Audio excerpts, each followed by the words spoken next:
The Spanish Eiffel Tower. The Eiffel Tower is one of the first things that come to mind when someone asks you to think of France. But this world-famous landmark almost ended up in Spain. Designer Gustave Eiffel first pitched the plans for the monument to Barcelona, but the city rejected his ideas, thinking it would look like an eyesore. He was forced to re-pitch the project elsewhere, and the tower found its home in Paris, where it served as the main archway for the 1889 International Exposition. Surprisingly, the Parisians didn't like it much either. One critic even referred to the enormous iron structure as a metal asparagus. The tower wasn't supposed to stay up for long, and was even offered up for sale as scrap. It was only spared because the French army found that its 984-foot height worked pretty well as a communications tower. Thankfully, this famously hated sculpture has since survived to become one of the world's most well-loved landmarks. Who needs kneecaps? Did you know that a baby's body has about 300 bones at birth compared to the 206 bones that adults have? Over time, the process of smaller pieces fusing together reduces the number of bones in the body. One seemingly crucial thing babies aren't born with is kneecaps. Instead, babies are born with a piece of cartilage that will eventually become a bony kneecap or patella. Cartilage, which can be found in the nose, ears, and joints, is flexible and gives structure where it's needed in the body. Most children's kneecaps began to ossify, that is, turn from cartilage into bone, between the ages of 2 and 6. Often, several pieces of cartilage will begin to harden into bone at the same time until the kneecap is one complete bone by the age of about 10 or 12. Being born with kneecaps could actually make the birthing process more difficult, or could even result in birth injuries because bone is rigid and less flexible than cartilage. Isn't the human body smart? Space booze.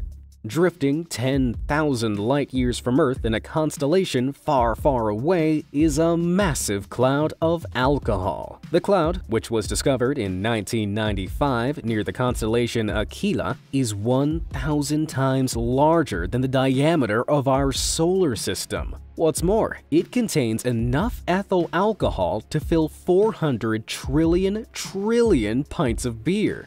Anyone got a rocket I can borrow? Sadly, the cloud is 58 quadrillion miles away, so an interstellar pub crawl is probably off the cards. What's more, it contains a cocktail of 32 compounds, and some, like carbon monoxide, hydrogen cyanide, and ammonia, aren't so desirable. Another alcohol cloud, called Sagittarius B2, also holds 10 billion liters of mostly methanol alcohol, which is used in antifreeze and windshield wiper fluid. But how did this cosmic hooch get up there? Well, if the conditions are just right, simple alcohol compounds can form completely naturally in space, often on the surface of bits of floating space dust. As this dust moves within the high-energy vicinity of celestial bodies, like stars, the alcohol is forced to separate from the dust, forming massive alcohol clouds, which then float off, presumably to get some aliens very drunk. I wonder if space booze goes well with moon cheese.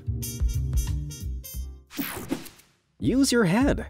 How many times have you parked your car in a parking lot and walked away only to realize you forgot to lock it? Instead of retracing your steps towards the car until it's in range, there's one simple way to reach your car from further away. Hold the metal key part of your key fob against your chin, then press the lock button. You might look slightly weird while doing it, but you'll be grateful when it saves you a few extra steps. The trick works by turning your head into an antenna, according to Silicon Valley radio engineer Tim Pozar. With all the fluids in your head and the electrical currents flowing in your body, your noggin ends up being a pretty decent conductor. It won't work across great distances, but using your head can actually extend the key's wireless range by a few car lengths.